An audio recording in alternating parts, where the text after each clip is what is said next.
आप तो पलटी मार के तरह इतना पलटी मार रहे हैं, इतना पलटी मार रहे हैं कि बिहार की हर एक जनता आपसे तंग हो गई है। और आप बात कर रहे थे महात्मा बुद्ध की धरती पर आतंकवादी आ गए हैं। ऐसा आप लोगों ने निर्णय किया, ऐसा प्रशासन ने जो लाठीचार्ज किए उनको सिर्फ और सिर्फ ये आदेश दिया गया था मारो। कैसे मारो भाई? एफआईआर हुआ है, होने दीजिए, कोई बड़ी बात नहीं है। जितना एफआईआर, जितना दर्द उन्होंने हमारे बिहारियों को दिया है उसका तो सूद ब्याज के साथ नीतीश बाबू उनकी महागठबंधन की सरकार उसको चुकता कर। 13 जुलाई को विधानसभा घेरने चले गए थे बीजेपी के कार्यकर्ता डोमिसाइल लागू करने और 10 लाख रोजगार मांगने। वहीं पे चली पुलिस की लाठी चार्ज। पुलिस ने लगाया भी कई तरह के गंभीर आरोप कि मिर्ची और लाठी लेके खुद आए थे बीजेपी कार्यकर्ता। इन तमाम मुद्दों को लेकर के हमने दरभंगा से बीजेपी के अंकुर गुप्ता जो व्यवसायी प्रकोष्ठ के अध्यक्ष है उनसे खास बात की। ये स्पेशल एक्सक्लूसिव इंटरव्यू देखिए, क्या बयान है इस 13 जुलाई को लाठीचार्ज को लेकर के। गुप्ता जी, 13 जुलाई को आप लोगों ने विधानसभा घेरने का कार्यक्रम था आपका। वहां पर पुलिस की लाठीचार्ज होती है। लाठीचार्ज में पुलिस की तरफ से आरोप होता है कि मिर्चाई और जो लाठी थे वो भारतीय जनता पार्टी के ही कार्यकर्ता लेकर के आए थे, जो काफी सारे पुलिस पे छिड़का हुआ। वहीं पे आपने एक आरोप भी लगाया है कि आपके कार्यकर्ता की जो मौत हुई है वो पुलिस के लाठियां रवैये से वजह से हुआ। लेकिन एसएसपी का बयान आता है कि जहां पे उनको पहुंचना चाहिए था, जिस स्थान पे लाठीचार्ज वो वहां पे पहुंचे नहीं। इस तमाम तस्वीरों को देख करके आपको क्या लगता है? देखिए, सबसे पहले अब विपक्ष के पास जो कूटनीति उन्होंने की है, ठीक है, जो उन्होंने हिंसा किया है अपने बिहारी भाइयों के ऊपर में, अच्छा, उन्होंने जो जल्लाद का काम किया है किसके ऊपर में? अपने बिहारी भाइयों के ऊपर में। तो वो जब देख रहे हैं कि पूरे बिहार के साथ साथ पूरे देश से उनको ट्रोल किया जा रहा है, उनसे जवाब पूछा जा रहा है, तो वो फर्द बयान में तो कुछ गलत सलाह देंगे। क्यों गलत सलाह देंगे ही?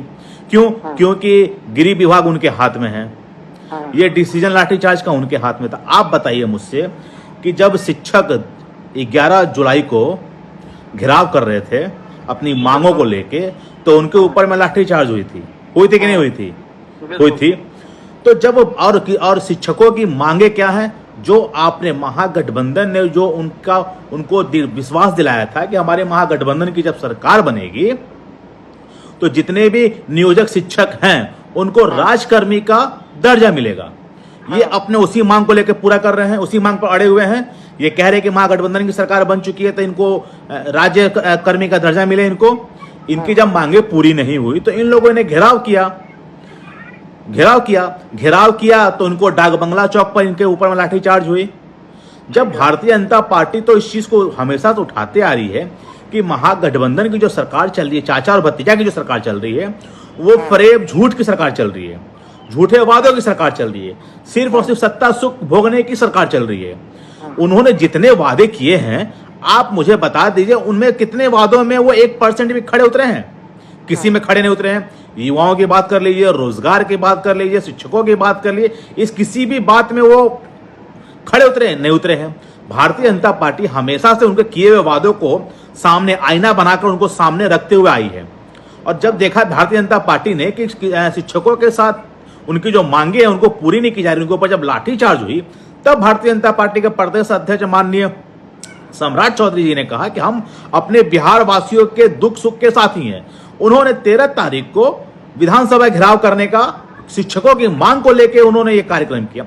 उस कार्यक्रम में आप बता दिए पूरे बिहार के लोग जहां आएंगे, पटना की राजधानी, बिहार की राजधानी पटना, जिससे हम लोग महात्मा बुद्ध की धरती कहते हैं, उस धरती पर लोग आएंगे तो अपना आंदोलन शांतिपूर्ण करने के लिए आएंगे या घर से अपना मिर्ची का पाउडर लेकर आएंगे? आप ही मुझे बता दीजिए। आप तस्वीरें देख सकते हैं, पुलिस ने जारी किया तस्वीर, उसमें साफ दिखा रहे हैं कि उनके ऊपर मिर्ची फेंका गया है। सर आप मुझे ये बता दीजिए कि वो जो दिखा रहे हैं वो अगर कह रहे हैं कि मिर्ची का पाउडर फेंका गया है, तो इस घटना को अंजाम देने से पहले उनके जितने भी मीडिया कर्मी लोग थे, वहां पे जितने मीडिया कर्मी लोग थे, वहां पर नीतीश कुमार जी के तरफ से मुस्तैद किए गए जितने भी फोटोग्राफर वीडियोग्राफर सब लोग थे, आप किसी भी फुटेज में इस बात को दिखा दीजिए कि किसी भी कार्यकर्ता के हाथों से मिर्ची का पाउडर फेंका गया हो। अच्छा। आदमी साक्ष्य मांगता है ना कि फरेब पत्थर भी फेंके जा रहे थे, ये भी दिखाया गया बीजेपी कार्यकर्ताओं का। स्वयं वहाँ पे पुलिस प्रशासन की काफी सारी सीसीटीवी फुटेज में आए हैं। एसएसपी ने खुद बयान दिया कि जो आप लोग कह रहे हैं कि आपके जो कार्यकर्ता जो विजय कुमार सिंह जी थे जिनकी मौत हुई है पुलिस की लाठीचार्ज, वो कह रहे जहां पे डाक बंगला चौराहे पे जहां पे रोका जा रहा था इस पूरे विशाल मोर्चे को बीजेपी के, उसको वहां पे रोका क्योंकि 144वां लगा रहता है विधानसभा के कुछ क्षेत्रों में। सर ये जो फरेब की बात कर रहे हैं कि उनको वहां पर रोका गया, तो रोका गया तो उनको लाठी किसने बरसा दिया? आप उनका कॉल डिटेल देख लीजिए, वहां उनके साथ जितने भी जहानाबाद के लोग थे वो भी, उनको भी लाठी पड़ी है। तो क्या उसमें चेहरा देख के मार रहे थे? चेहरा देख के मारना था तो हमारे सांसद लोग को नहीं लगता, हमारे मंत्री लोग को नहीं लगता, विधायक गण को नहीं लगता, एमएलसी लोग को नहीं लगता। आप तो वहां पर, आपने तो वहां पर ऐसा लग रहा था कि हमारे महात्मा बुद्ध की धरती पर आतंकवादी आ गए हैं। ऐसा आप लोगों ने निर्णय किया, ऐसा प्रशासन ने जो लाठीचार्ज किए, उनको सिर्फ और सिर्फ ये आदेश दिया गया था मारो। कैसे मारो भाई? कि दुश्मन आ गए हैं, कि पाकिस्तान से कोई दुश्मन आ गए हैं, जो हमारे पटना की पावन धरती को कोई ब्लास्ट होने वाला है या कुछ तरह कोई उपद्रव होने वाला है। इस तरह से आपने मोटिवेशन बनाकर वहां पर जो लाठीचार्ज करवाई है, और उस लाठीचार्ज में हमारा एक कार्यकर्ता जहानाबाद का विजय कुमार मर गए हैं, और आप अपने आप को बचाने के लिए कहते हैं कि नहीं उनके ऊपर लाठीचार्ज नहीं हुई है। आप जाके पूछिए जहानाबाद में, आप जाके पूछिए उनके घर के बगल के लोगों को जो उनके साथ आए थे, वो लोग खुद कह रहे हैं कि उनको भी लाठी लगी है और उनको लाठी लगने की वजह से उनकी मृत्यु हुई है। ये अपने आप को कैसे बचाएंगे?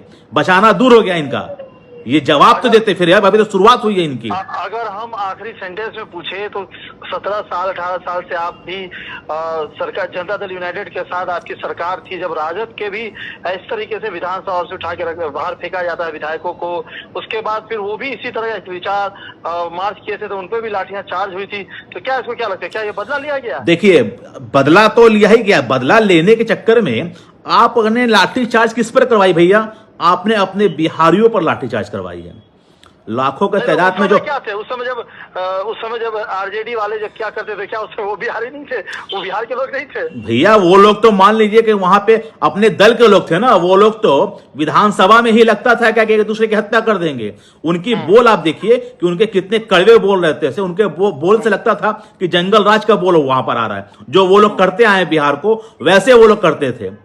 ये बोल के ऊपर देखिए ना, भारतीय जनता पार्टी की सरकार जब भी रही, थोड़ी हुआ है कि किसी कार्यकर्ता या किसी आम नागरिक अपने हक के लिए अगर लड़ाई लड़ रहे हैं तो उनके ऊपर लाठीचार्ज हुई है। आखिर में कंक्लूड करते हैं। काला दिवस मनाया जाता है लाठीचार्ज को लेकर के, 1 दिवसीय धरना प्रदर्शन होता है, और आगे का क्या अब लोगों ने सोचा, आपकी पार्टी क्या सोच रही है? क्योंकि अब मात्र कुछ महीने ही हाथ पे बचे हुए लोकसभा चुनाव को लेकर के। देखिए, लोकसभा चुनाव तो अपनी जगह पर है। पहले हमारे बिहारी का जो हत्या हुई है उसका जवाब तो भारतीय जनता पार्टी उनके साथ सूद और ब्याज के साथ वसूलेगी, उनको छोड़ेगी नहीं। ठीक है, क्योंकि कई सांसदों और कई कार्यकर्ताओं पे एफआईआर भी हुआ है आप लोगों के। एफआईआर हुआ है, होने दीजिए, कोई बड़ी बात नहीं है। जितना एफआईआर और जितना दर्द उन्होंने हमारे बिहारियों को दिया है, उसका तो सूद ब्याज के साथ नीतीश बाबू उनकी महागठबंधन की सरकार उसको चुकता करेगी, क्योंकि हम छोड़ने वाले नहीं हैं। रही बात उनके उप मुख्यमंत्री जी की, उन्होंने जो मुख्यमंत्री जी ने डिसीजन लिया था लाठीचार्ज का, उप मुख्यमंत्री तेजस्वी यादव ने खुद आपके चैनल पर बयान दिया है कि उनका यह फैसला गलत है, क्योंकि वो अपने ही करते हैं। क्योंकि गृह विभाग उन्होंने हमेशा अपने पास ही रखा है। वो कहावत है, जिसकी लाठी उसकी भैंस। अब मैं आपसे सवाल पूछता हूं कि शिक्षा कर्मियों की मांग क्या थी? शिक्षा कर्मियों की जो मांग थी, आप मान लीजिए मुख्यमंत्री हैं और आप कभी कहते हैं कि सीटेक की तरफ से, बीटेक की तरफ से, बीपीएससी की तरफ से बहाली होगी, ठीक है ना? उसके बाद आप क्या करते हैं, जब इस पर वो लोग अपनी तैयारी करते हैं तो आप उसमें डोमिसाइल नीति को हटा देते हैं। अब बताइए, बिहार के लोग जो यहां से पलायन करते हैं दूसरी जगह, जब बिहार में ही हमारे लोग को वो दर्जा नहीं मिल रहा है तो वो लोग क्या करेंगे? और आप बात करते हैं रोजगार देने के लिए। आप तो पलटी मार के तरह इतना पलटी मार रहे हैं कि बिहार के हर एक जनता आपसे तंग हो गई है। और आप बात कर रहे थे लोकसभा चुनाव की। अब आप बताइए कि जो लाखों की संख्या में लोग आए हुए थे अपने अधिकार की मांगों के लिए, क्योंकि इस बात को देखा गया है कि महागठबंधन की सरकार झूठी सरकार है, फरेबी सरकार है, मक्कार की सरकार और झूठे वादे करती आई है, और एक जंगल राज की सरकार है। अब बता दीजिए आप कि ये लोकसभा चुनाव की जो आप बात कर रहे हैं, जो लाखों की संख्या में लोग आए थे यहाँ पर, मेरी सवाल का जवाब पहले सुन लीजिए। इनसे सवाल मांगिए ना कि ये किस अधिकार से आएंगे मांगने के लिए वोट। आपसे आखिरी सवाल है, ये सवाल हमारे चैनल की तरफ से हर एक उस शख्स से पूछा जा रहा है जो इस लाठीचार्ज को लेकर कह रहा है। हमारा एक आखिरी प्रश्न है कि क्या भारत में जिसके हाथ में शासन का तंत्र रहेगा, प्रशासन का डंडा उसी के हाथ में चलेगा, उसी के हाथ में रहेगा हमेशा? ये नीति तो नीतीश बाबू लेके चलते हैं, क्योंकि मुख्यमंत्री भी जब वो बनेंगे और गृह विभाग अपने पास रखेंगे तो जिसकी लाठी उसकी भैंस, मैंने आपको बोला आपके चैनल पे। तो कई उन्होंने राज्यों में कभी भी तो गृह मंत्रालय नहीं छोड़ा है। मैं कई आपको राज्यों में एक आपकी सरकारें हैं, केंद्र में आपकी सरकारें हैं। सर, केंद्र में हमारी सरकार है, लेकिन राज्य तो हमारे मुख्यमंत्री चला रहे हैं ना, पलटू राम तो हमारी सरकार चला रहे हैं बिहार की। मध्य प्रदेश में भी चल रहा है, राजस्थान में भी चलता है। अरे किस सरकार ने लाठीचार्ज नहीं किया? सवाल अरे ये सर, भी है। ऐसे निर्दयी की तरह किसी लाठीचार्ज में उनकी मांगों के ऊपर में लाठीचार्ज थोड़ी करता है आदमी। जो आदमी को आप सपना दिखा रहे हैं कि हमारी सरकार बनेगी तो आपको ये मुहैया कराएंगे, और वो लोग अपनी मांग के लिए आ रहे हैं तो आप लाठी चला रहे हैं। आप मुझे बता दीजिए कि अभी की एक, मैं आपको अभी करंट का न्यूज दे देता हूं। ये नीतीश कुमार जी के जो शिक्षा मंत्री हैं, उन्होंने एक पत्र जारी किया है।